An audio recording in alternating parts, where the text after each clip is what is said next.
إن الحمد لله نحمده ونستعينه ونستغفره ونعوذ بالله من شرور أنفسنا ومن سيئات أعمالنا من يهده الله فلا مضل له ومن يضلل فلا هادي له وأشهد أن لا إله إلا الله وحده لا شريك له وأشهد أن محمدًا عبده ورسوله الذي أرسله بالحق بشيرا ونذيرا وداعيا إلى الله بإذنه وسراجا منيرا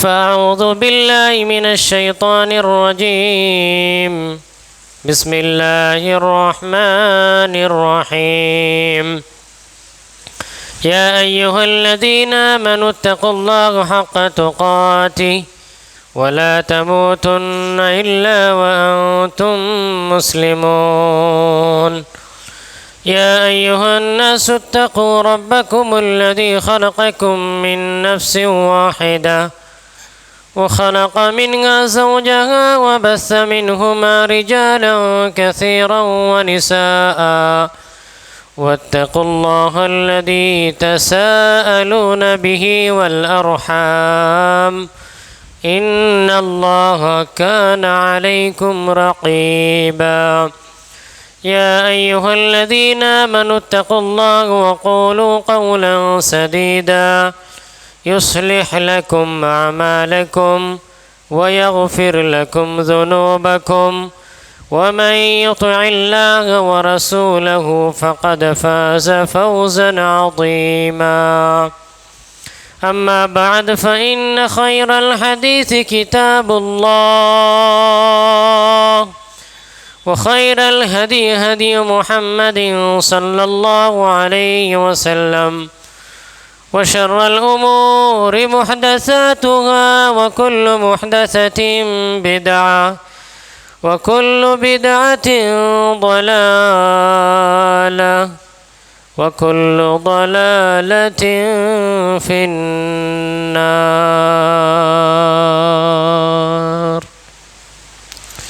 معزز و محترم سامعین اکرام،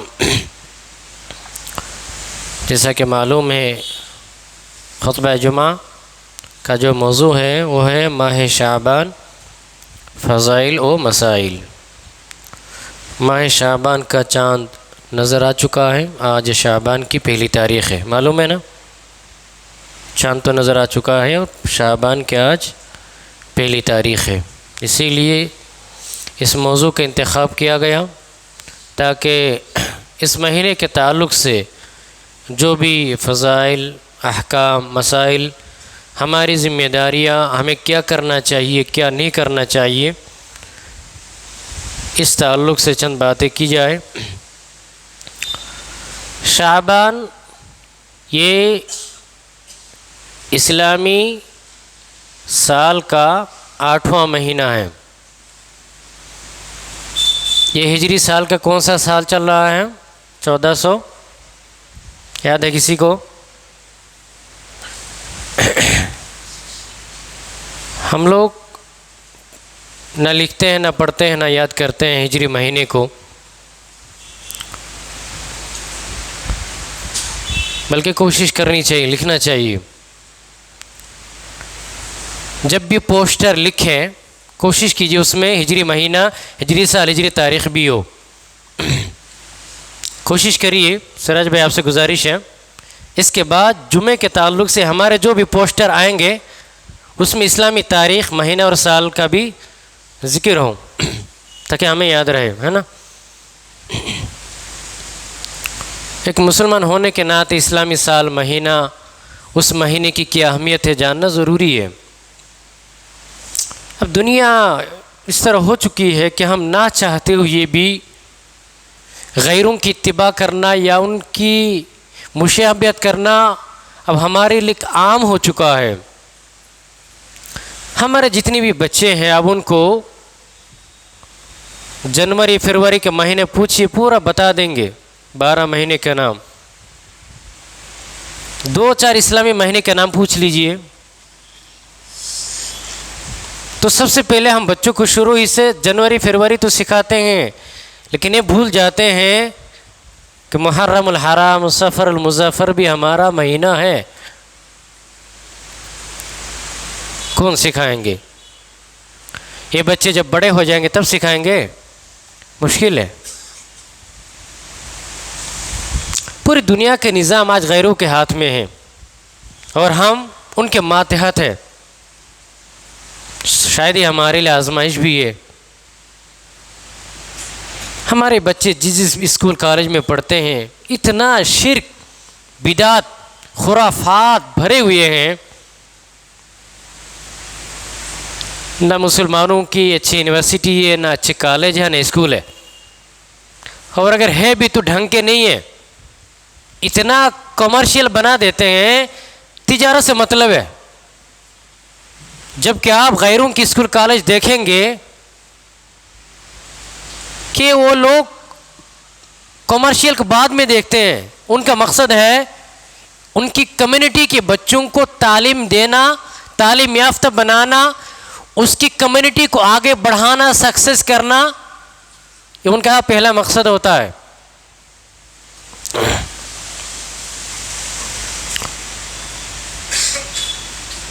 جس ملک میں ہم رہ رہے ہیں اس ملک میں ہم اپنے ایمان کو بچانے کے لیے قربانی تو دینا ہوگا. اور یہ صرف ہم نہیں دے رہے ہیں. اب فلسطین کے مسلمانوں سے پوچھیے، چائنا کے مسلمانوں سے پوچھیے.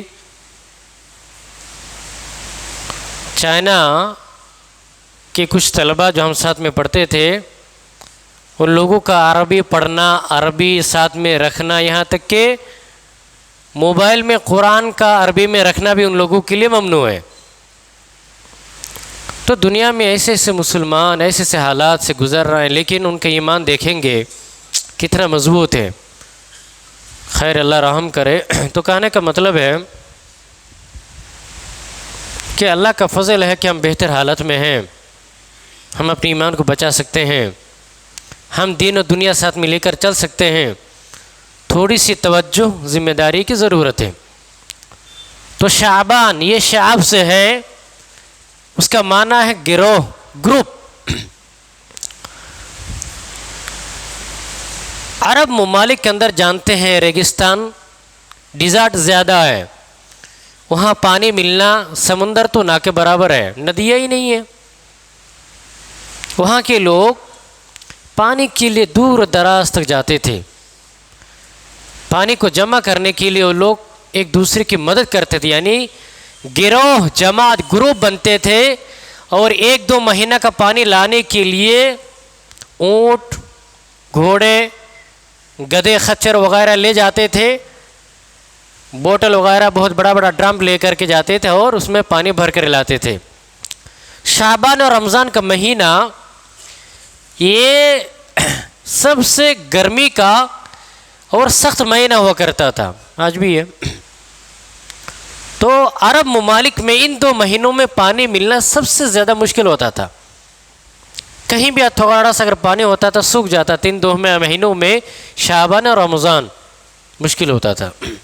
تو ان دونوں مہینوں کے پانی ایک لوگ اکٹھا کرنے کے لیے، جمع کرنے کے لیے لوگ، قبیلے کے لوگ اکٹھا ہوتے تھے. تمہارے قبیلے کے چند لوگ بھیجو، ہمارا قبیلے کے چند لوگ، مل کر کے گروہ بناتے تھے اور پورے 2 مہینے کے پانی جمع کرنے کے لیے دور دراز تک سفر کرتے تھے. تو شعبان، شعب، مختلف قبیلے کے لوگ جمع ہو کر کے گروہ بنتے تھے پانی لانے کے لیے. اسی نسبت سے یہ شعبان کا مہینہ ہوا. اور رمضان، رمضان یرمز کا معنی جلنا، پیر کا جلنا. سخت گرمی کا مہینہ، چپل تو اس وقت کہاں پہنتے تھے، بہت کم. اگر پہنے بھی آج بھی سعودی میں جائیں، جون جولائی میں جائیں، آپ کتنا بھی آپ مضبوط اسٹرانگ چپل پہنے، آپ کا پیر تو پھٹے گا، جلے گا. تو رمضان یرمز کا معنی جلنا، پیر کا جلنا. اسی سے رمضان لوگ چلتے تھے پورا پیر پھٹ جاتا تھا، پیر جلتا تھا. اسی وجہ سے اس مہینے کو رمضان کا مہینہ قرار دیا. تو وہ لوگ اپنی حالات اور اعتبار کے سے تحقیق کر کے ان مہینوں کا نام دیا. اللہ نے ان مہینوں کے نام کو برقرار رکھا، اور اللہ کے رسول صلی اللہ علیہ وسلم نے جب دیکھا کہ ان مہینوں کے نام میں حکمت ہے تو اللہ کے رسول صلی اللہ علیہ وسلم نے کہا کہ رہنے دو. تو ذرا غور کیجئے، جس زمانے کو جاہلیت کا زمانہ کہا جاتا ہے، لیکن ان لوگوں نے ہر ایک نام کو ریسرچ کر کے، تحقیق کر کے، موقع، ماحول، حالات دیکھ کر کے نام رکھا. تو کتنے وہ لوگ عقل مند تھے، اور ہم انہیں جاہل کہتے ہیں. کیوں؟ اللہ کا علم، ایمان جس کے پاس نہ ہو، تو اللہ نے کہا کہ ایمان علم ہونے کے باوجود بھی وہ جاہل ہے. اصل علم تو اللہ کا علم، دین کا علم، رسول کا علم، انسانیت کا علم ہے. تو شعبان کا معنی گروہ، جماعت در جماعت. تو اسلامی سال کا یہ 8واں مہینہ ہے. اس کے بعد کیا ہے؟ رمضان، اس کے بعد شوال، ذوالقعدہ، ذوالحجہ، اس طرح سے. تو یہ شعبان کا مہینہ یہ حرمت والے 4 مہینوں میں سے ہے کہ نہیں؟ ہے؟ بھول گئے؟ دیکھیں پچھلے جمعہ میں آپ نے سنا کہ حرمت والے 4 مہینے کون کون؟ ذوالقعدہ، ذوالحجہ، محرم، رجب.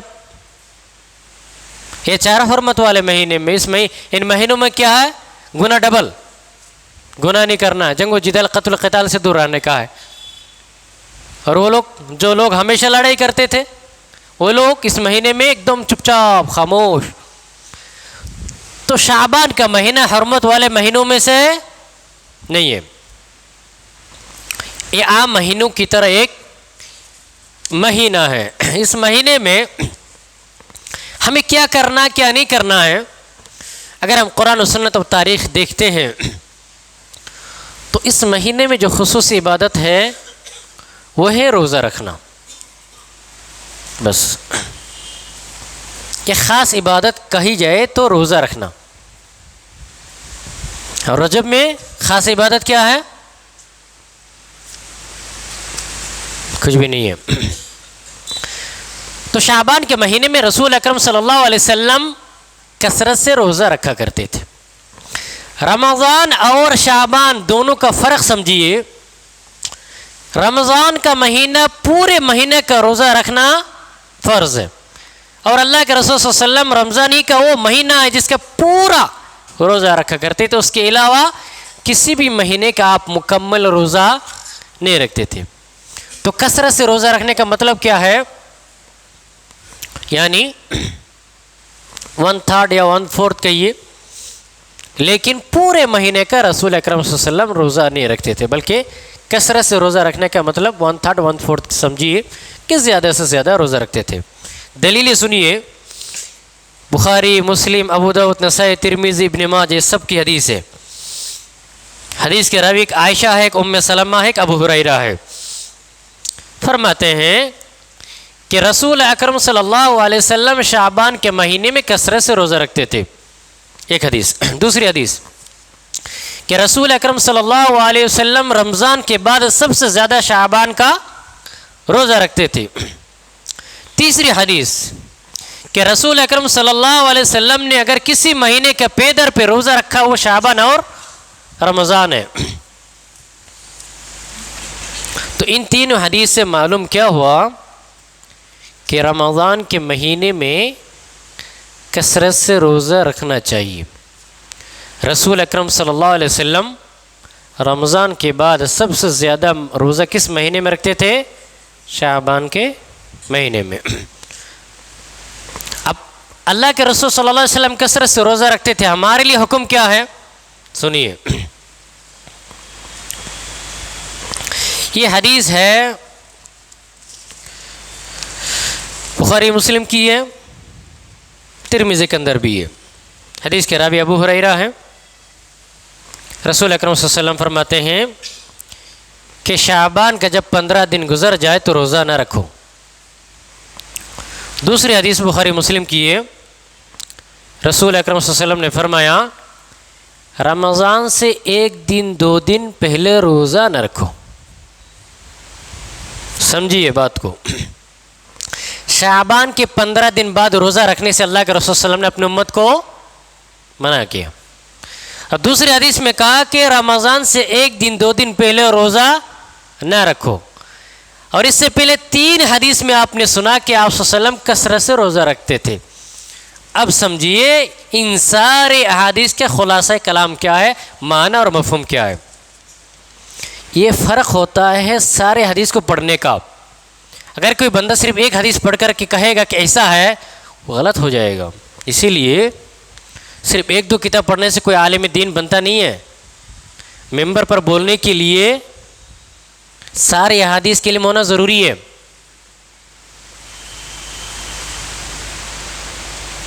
تو اب ان سارے احادیث کا معنی مفہوم کیا ہے؟ رسول اکرم صلی اللہ علیہ وسلم کثرت سے روزہ رکھا کرتے تھے. یہ آپ صلی اللہ علیہ وسلم کے لیے خاص ہے کہ آپ پورے مہینے کا روزہ رکھیں یا زیادہ سے زیادہ رکھیں, یہ آپ صلی اللہ علیہ وسلم کے لیے خاص ہے. لیکن اپنی امت کو آپ صلی اللہ علیہ وسلم نے حکم دیا کہ 15 دن کے بعد روزہ نہ رکھو. کچھ عبادت ہے جو صرف رسول اکرم صلی اللہ علیہ وسلم کے لیے خاص ہے, امت کے لیے نہیں ہے. جیسے تہجد کی نماز رسول اکرم صلی اللہ علیہ وسلم کے لیے فرض ہے لیکن امت کے لیے فرض نہیں ہے. تو نبیوں کا معاملہ اور ہمارا معاملہ کیا ہے؟ الگ ہے. رسول اکرم صلی اللہ علیہ وسلم نے کیا کہا کہ اللہ مجھے طاقت دیتا ہے, وہ طاقت جس سے میں کرتا ہوں لیکن تم نہیں کر پاؤ گے. رسول اکرم صلی اللہ علیہ وسلم فرماتا کہ اللہ مجھے کھلاتا, اللہ مجھے پلاتا, اگر میں نہ کھاؤں نہ پیوں تب بھی میں روزہ رکھ سکتا ہوں لیکن تم لوگ نہیں رکھ سکتے. اسی لیے ہر چیز کا حکم رسول اکرم صلی اللہ علیہ وسلم کے اعتبار سے نہیں بلکہ آپ صلی اللہ علیہ وسلم نے اپنی امت کے اعتبار سے کہا. آپ نے تراویح کی نماز جماعت کے ساتھ 3 دن ادا فرمائی, اس کے بعد چھوڑ دی. کیوں؟ تاکہ امت پر یہ سخت نہ ہو جائے, مشکل نہ ہو جائے اور امت اسے فرض نہ سمجھے. آپ صلی اللہ علیہ وسلم نے ہر اس کام سے اپنے آپ کو دور رکھا یا وہ کام نہیں کیا جو کام امت کے لیے مشکل ہو سکتا ہے. جیسا کہ اللہ کے رسول صلی اللہ علیہ وسلم نے فرمایا کہ اگر مجھے ڈر نہ ہوتا اپنی امت پر تو میں حکم دیتا کہ ہر عضو کے ساتھ کیا کرے؟ مسواک کرے. لیکن اللہ کے رسول صلی اللہ علیہ وسلم کبھی بھی مسواک نہیں چھوڑتے تھے. ہر نماز کے ساتھ ہر عضو کے ساتھ آپ مسواک کرتے تھے لیکن آپ نے امت کو حکم نہیں دیا کہ ہر نماز کے ساتھ ہر عضو کے ساتھ کرو. کیا کہا؟ نہیں, یہ میری امت کے لیے زیادتی ہو جائے گی. میری امت طاقت, آپ نے سنا معراج میں کیا 50 وقت کی نماز. اللہ کے رسول صلی اللہ علیہ وسلم اللہ کے دربار میں کتنی بار گئے؟ کس کے لیے بتائیے؟ صرف اپنی امت کے لیے. اللہ کے نبی کے لیے یہ سخت تھوڑی تھا, اللہ کے رسول کے لیے ناممکن تھوڑی تھا کہ 50 وقت نماز پڑھے. لیکن اللہ کے رسول کیوں گئے؟ بس. تو رسول اکرم صلی اللہ علیہ وسلم کثرت سے روزہ رکھا کرتے تھے لیکن امت کے لیے کیا ہے؟ 15 دن تک روزہ رکھو, اس کے بعد نہ رکھو. اب اس حکمت کو سمجھیے کہ رسول اکرم صلی اللہ علیہ وسلم نے اپنی امت کو کہا کہ اگر روزہ رکھنا کثرت سے 15 تاریخ تک رکھو شعبان کی, اس کے بعد نہ رکھو, تاکہ رمضان کے روزہ رکھنے میں تم کمزور نہ پڑ جاؤ. سمجھے؟ اپنی امت پر محبت شفقت کا اتنا اعتبار ہے رسول اکرم صلی اللہ علیہ وسلم کو کہ آپ نے کثرت سے روزہ تو رکھا لیکن اپنی امت کو منع کیا نہ رکھو, تاکہ نفل کے چکر میں فرض روزہ نہ ٹوٹ جائے اور فرض روزہ رکھنے میں تمہیں کوئی دقت نہ ہو. یہ ہے محبت.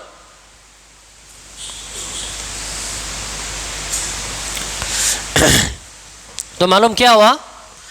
شعبان کے روزہ کے تعلق سے 3 چیزیں ہیں. ایک حرام ہے, ایک سنت ہے اور ایک مکروہ ہے. آپ کہیں گے روزہ رکھنا بھی حرام ہے؟ جی.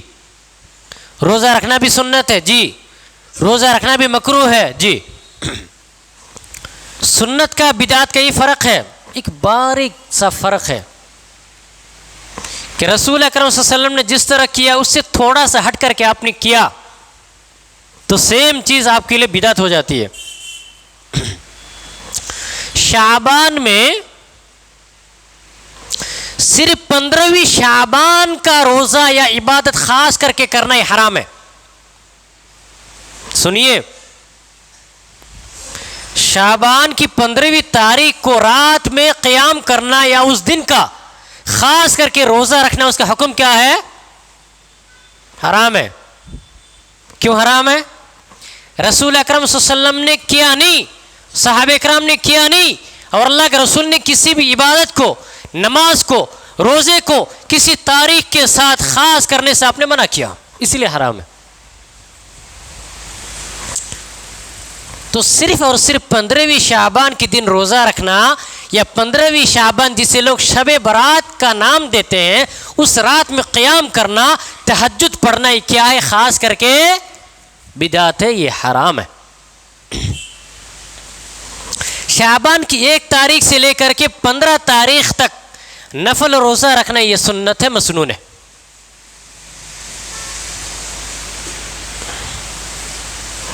پندرہویں شعبان کے بعد شعبان کا روزہ رکھنا نفل یہ مکروہ ہے. سمجھ میں نہیں آیا ہوگا نا؟ پھر سے سنیے، شعبان کے مہینے میں صرف 15ویں شعبان جسے لوگ شب برات کا نام دیتے ہیں، شعبان کی 15ویں تاریخ کے دن میں روزہ رکھنا اور 15 شعبان کے رات کو تہجد پڑھنا خاص کر کے یہ کیا ہے؟ بدعت حرام ہے. شعبان کی 1 تاریخ سے لے کر کے 15 تاریخ تک نفل روزہ رکھنا کیا ہے؟ سنت مسنون ہے. آپ صلی اللہ علیہ وسلم نے اپنی امت کو حکم دیا. 15 تاریخ گزرنے کے بعد شعبان کا نفل روزہ رکھنا 16 سے لے کر کے 30 تک یہ کیا ہے؟ مکروہ ہے. اور ایک چیز، 29 اور 30 شعبان کا روزہ رکھنا یہ حرام ہے. اگر کوئی شخص اس لیے روزہ رکھتا ہے کہ کہیں رمضان مجھ سے چھوٹ نہ جائے اور شک کی بنیاد پر روزہ رکھے، تو 29 30 یہ شک کا روزہ ہوتا نا، شک کا دن ہوتا، ڈاؤٹ ہوتا نا کہ رمضان کا مہینہ شروع ہوا کہ نہیں، چاند نظر آیا کہ نہیں. ہمارے پاس تو اتنے سائنس ٹیکنالوجی بھی نہیں ہے اور ہمارے پاس اتنے آلات بھی نہیں ہے کہ ہم چاند کے لیے سینٹر بنائیں اور چاند کی تحقیق کریں، جتنے اسلامی ممالک کرتے ہیں.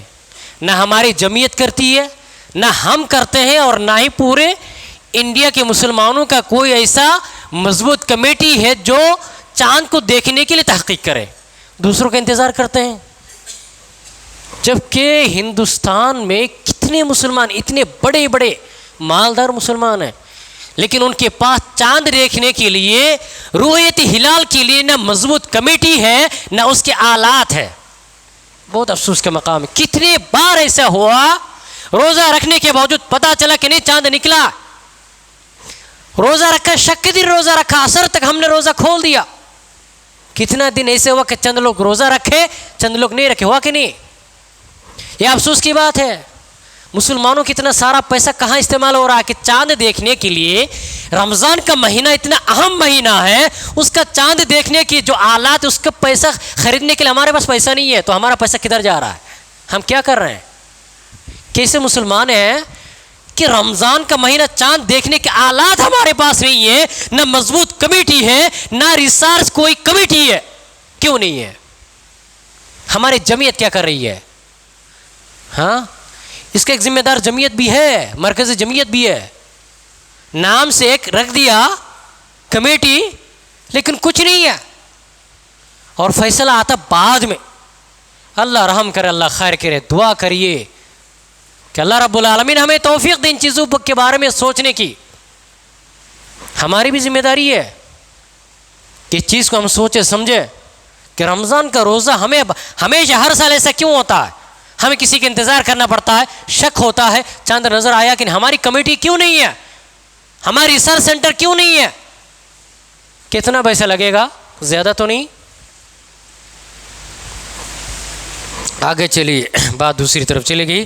تو شعبان میں روزے کے تعلق سے یہ 3 چیزیں یاد رکھیے کہ خاص کر کے 15ویں شعبان کا دن میں روزہ رکھنا یا رات میں یہ حرام بدعت ہے.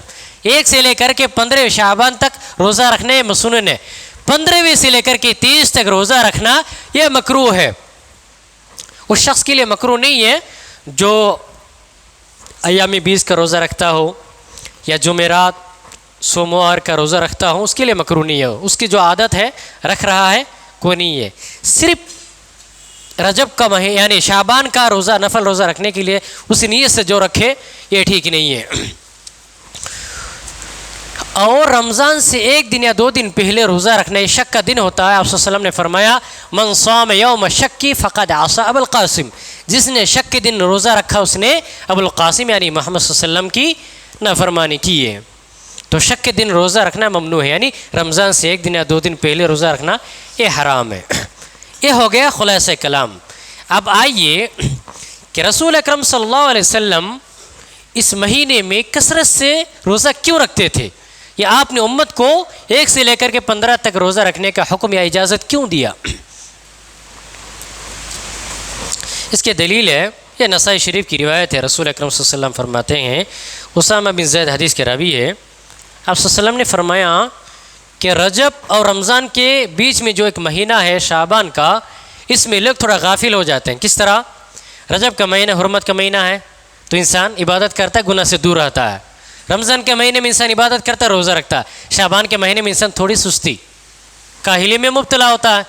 آپ صلی اللہ علیہ وسلم نے فرمایا کہ یہ وہ مہینہ ہے جس مہینے کے سارے اعمال اللہ کے پاس اٹھائے جاتے ہیں، نیک اعمال سارے اعمال، اور پھر اللہ دیکھتا ہے، اللہ خوش ہوتا ہے، پھر اللہ رب العالمین بندوں کے حق میں فیصلہ کرتا ہے. اچھا، اس کا معنی کیا ہے کہ شعبان کے مہینے میں انسان کے اعمال اللہ کے پاس اٹھائے جاتے ہیں؟ تو کہ ہر دن کا اعمال اٹھائے نہیں جاتے ہیں؟ جب کہ آپ نے سنا کہ یوم الخمیس یعنی جمعرات کے دن اور منڈے کے دن انسان کے اعمال بھی اٹھائے جاتے ہیں، یہ بھی حدیث میں سنا. اور آپ نے یہ بھی سنا کہ فجر کے وقت انسان کے دن بھر کا عمل فجر کے وقت اٹھایا جاتا ہے. تو اس کا معنی کیا ہے؟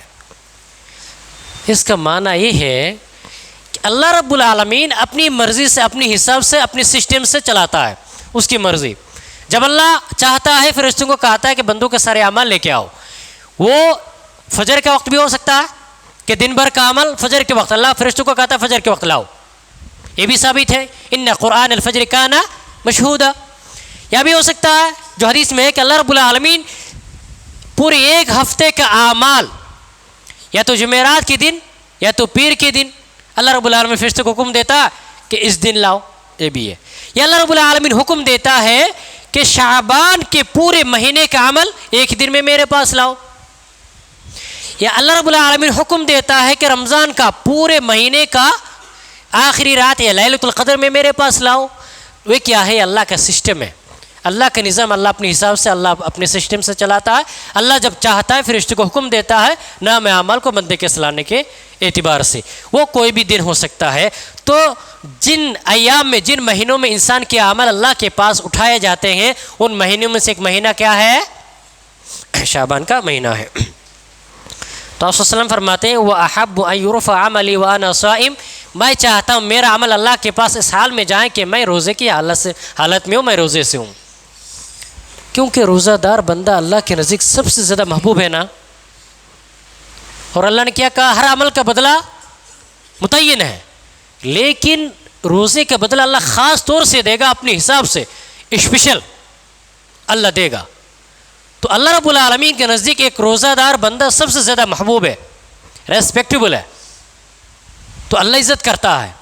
تو رسول اکرم صلی اللہ علیہ وسلم کی خواہش کیا ہے کہ اللہ کے پاس عمل جائے تو روزے کی حالت میں جائیں، تاکہ اللہ رب العالمین اور زیادہ خوش ہو جائیں.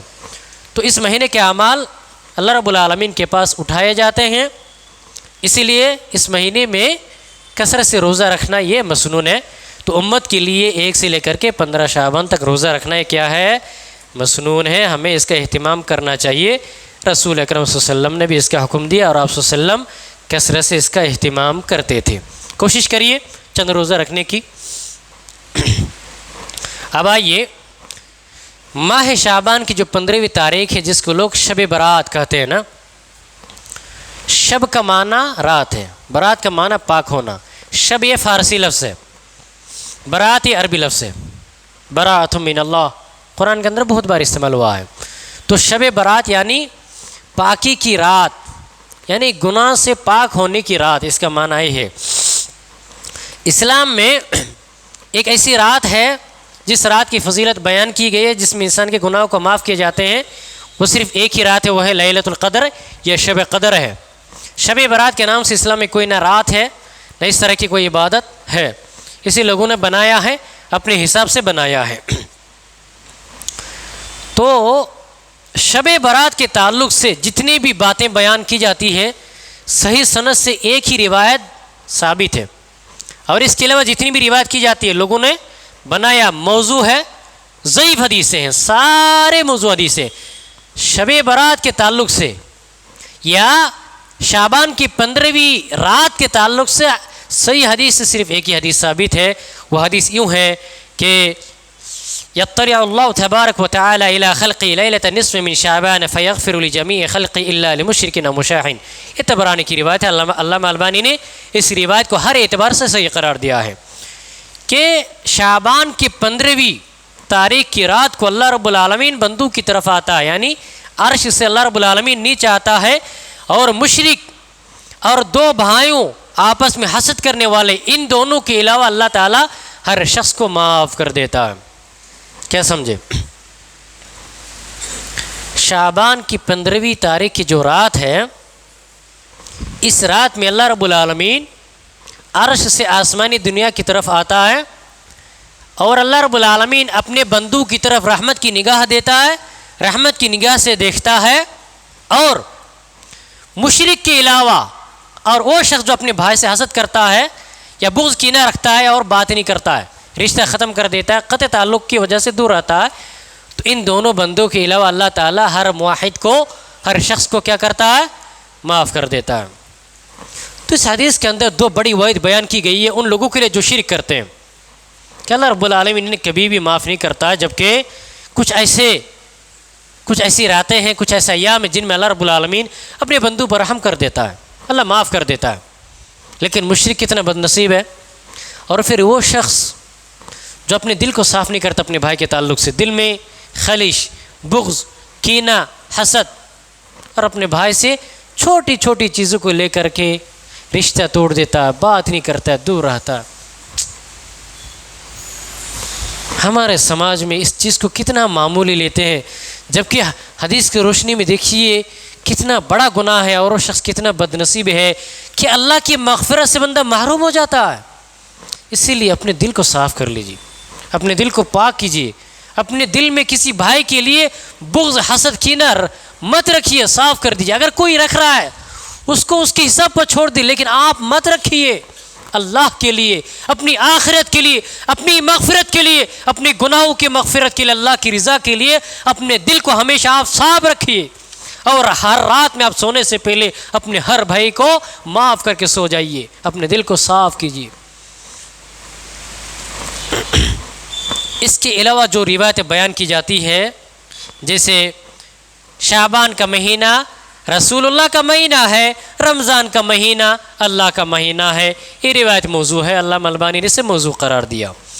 اور ایک روایت ابن ماجہ کی ہے، یہ بھی موضوع روایت ہے، علامہ البانی نے بھی اسے موضوع اور ضعیف قرار دیا ہے کہ 15ویں شعبان کی رات کو اللہ تعالیٰ بنو کلب یہ سعودی عرب کے ایک قبیلے کا نام ہے، بنو کلب کی بکریوں کے بال کے برابر گناہوں، بال کے برابر انسانوں کو معاف کر دیتا ہے، یعنی اللہ سب کو معاف کر دیتا ہے، کثرت سے معاف کر دیتا ہے۔ یہ روایت صحیح نہیں ہے، موضوع ہے۔ صحیح روایت کیا ہے؟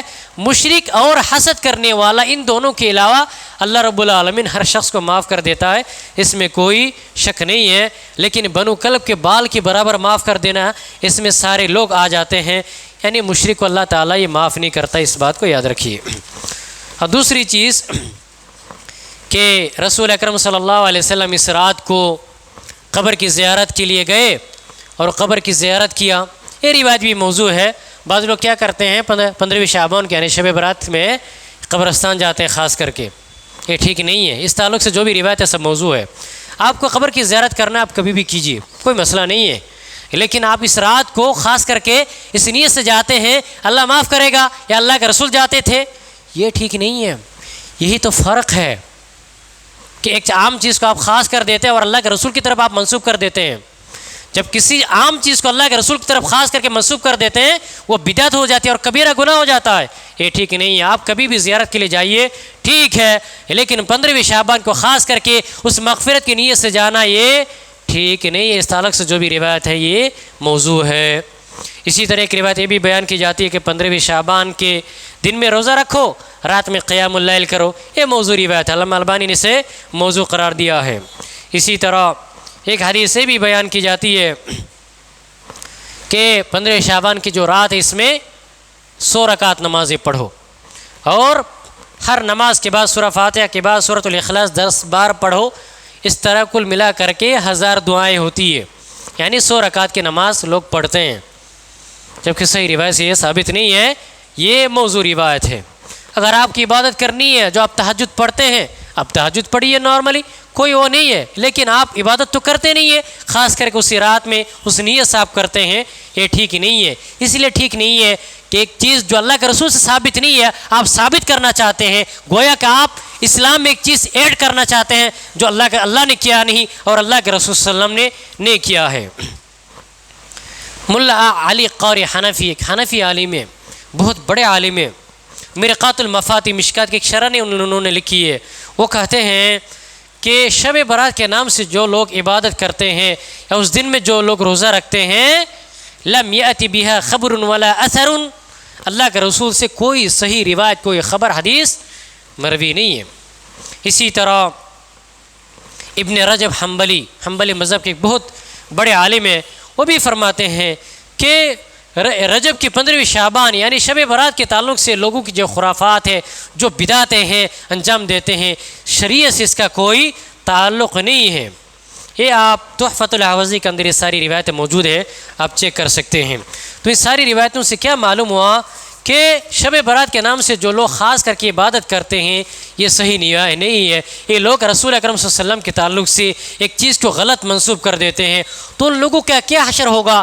اللہ کے رسول نے کہا اگر کوئی شخص میری طرف کوئی بات منسوب کرتا ہے، کوئی عبادت میری طرف منسوب کرتا ہے، کوئی ایسی عبادت کرتا جو میں نے نہیں کیا، وہ شخص اپنا ٹھکانہ جہنم میں کر لے. اس کا کیا حشر ہوگا ان لوگوں کا؟ اللہ اکبر. اب شب برات میں ہمیں کیا کرنا چاہیے؟ شب برات تو کہنا ہی نہیں چاہیے. سب سے پہلی بات اس کو شعبان کی 15 تاریخ کر کہنا چاہیے. اور دوسری چیز اس مہینے کیونکہ خاص عبادت نہیں ہے. آپ جو عام عبادت کرتے ہیں کیجئے، کوئی مسئلہ نہیں ہے. آپ قرآن کی تلاوت عام کرتے ہیں کیجئے، آپ تہجد پڑھتے ہیں پڑھیے، آپ کی مرضی. آپ جو دعا کرتے ہیں عموماً کیجئے، لیکن خاص کر کے 100 رکعت نماز ہونا، 10 رکعت نماز ہونا، خاص کرنا یہ صحیح نہیں ہے. اسلام کے ساتھ زیادتی ہے، رسول اکرم صلی اللہ علیہ وسلم کے ساتھ زیادتی ہے، حدیث کے ساتھ زیادتی ہے، صحابہ کرام کے ساتھ زیادتی ہے، رسول اکرم صلی اللہ علیہ وسلم کے طریقے کے ساتھ یہ زیادتی ہے.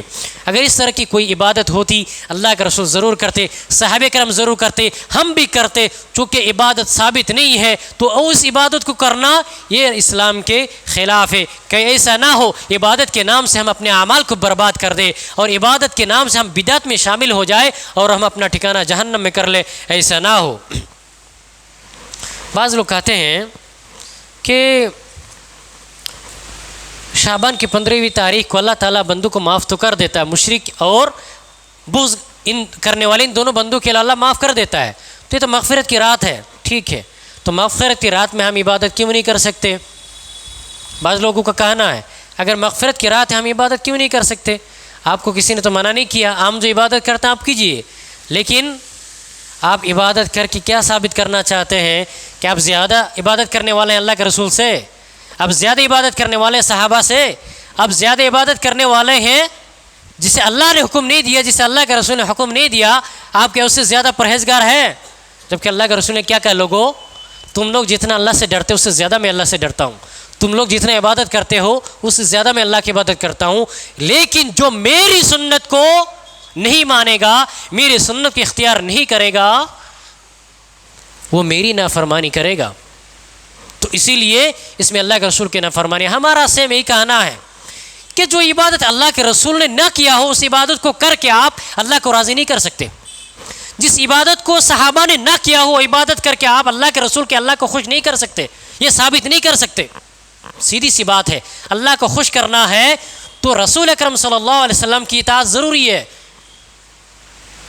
قل ان کنتم تحبون اللہ فاتبعونی، اللہ کی اطاعت کرنی ہے، اللہ سے محبت ہے تو رسول صلی اللہ علیہ وسلم کی اطاعت کیا ہے؟ ضروری ہے۔ لوگ کہتے ہیں کہ بابرکت رات ہے، اس میں عبادت کرنی چاہیے، اس میں اللہ نے قرآن کو نازل کیا، بلکہ غلط بات ہے۔ اللہ رب العالمین نے قرآن کو نازل کیا ولیلۃ القدر میں، شہر رمضان الذی انزل فیہ القرآن، کہ رمضان کا مہینہ وہ مہینہ جس میں اللہ نے قرآن کو نازل کیا، اور انا انزلناہ فی لیلۃ القدر، کہ ہم نے قرآن کو نازل کیا لیلۃ القدر میں۔ تو جو لوگ یہ کہتے ہیں کہ اللہ رب العالمین نے شعبان کے مہینے میں قرآن کو نازل کیا، تو ذرا قرآن کا مطالعہ کرے اور قرآن سے سوال کرے کہ قرآن میں کئی مقامات پر اللہ نے کہا کہ رمضان کے مہینے میں اللہ نے قرآن کو نازل کیا، لیلۃ القدر میں اللہ نے قرآن کو نازل کیا، تو بابرکت رات سے مراد کیا ہے؟ لیلۃ القدر ہے، شعبان کی 15ویں تاریخ ہی نہیں ہے۔ تو آج کے خطبہ جمعہ کا خلاصہ کیا ہوا کہ شعبان کے مہینے میں ہمیں زیادہ سے زیادہ 15ویں شعبان تک کیا کرنا ہے؟ روزہ رکھنا ہے، کثرت سے روزہ رکھنے کا ہے، 1 سے لے کر کے 15ویں شعبان تک، اس کے بعد روزہ رکھنا نہیں ہے۔ بس یہی ایک خاص عبادت ہے جو اللہ کے رسول صلی اللہ علیہ وسلم کرتے تھے، صحابہ کرام۔ اس کے علاوہ جو بھی عبادتیں لوگ بیان کرتے ہیں، جو بھی باتیں بیان کرتے ہیں، یہ ساری لوگوں کی بناوٹیں ہیں، یہ ساری بدعت و خرافات ہے، اس سے ہمیں بچنا چاہیے۔ اللہ رب العالمین سے دعا کرتے ہیں اللہ رب العالمین ہمیں سنت کے مطابق چلنے کی، رسول اکرم صلی اللہ علیہ وسلم کے طریقے کے مطابق چلنے، بدعت و خرافات سے اللہ بچنے کی ہمیں توفیق عطا فرمائے، آمین۔